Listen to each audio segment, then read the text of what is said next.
खुलुमबाय दिनै फुंबिलिनि बे गोथार समाव दुलाराय बर' फरायसा आफादनि जानानै गासैबो बर' माहारिनिसिम 2022 मायथाइनि 1 जानुवारि बे गोदान बोसोरनि गाहाम हामलायनायखौ बावहरदों। लोगोसेयैनो मागो दमासिबो फैगासिनो दङ आरो बे मागो दमासिनि थाखायबो गासै बर' सुबुं माहारिनो गाहाम हामलायनायखौ बावहरदों।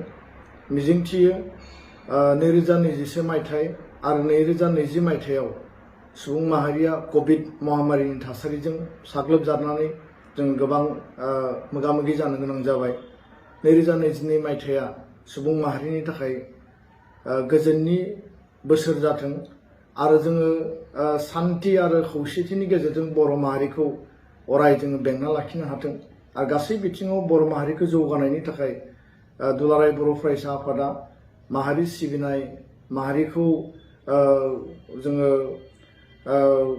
गोजौआव लांनाय आरो लोगोसे गेरेमसा माहारि दानायनि जायफोर हाबाफारि लादों बर' सुबुङा साफ्रोमबो जोंखौ मदद होगोन आरो बेयाव बाहागो लागोन।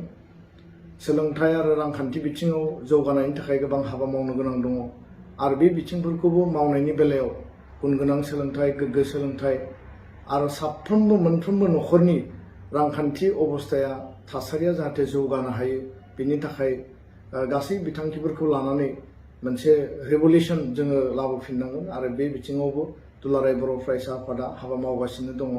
बिटिआर सुक्तिनि मोनफ्रोमबो दफाया जिखिनि आद्रा दंबावो जाहाथे रोखा-रोखायै मावफुंजायो बेनि थाखायबो आनान गसाइनियाव आर'ज गाबदों आरो बयबो मदद होनांगोन।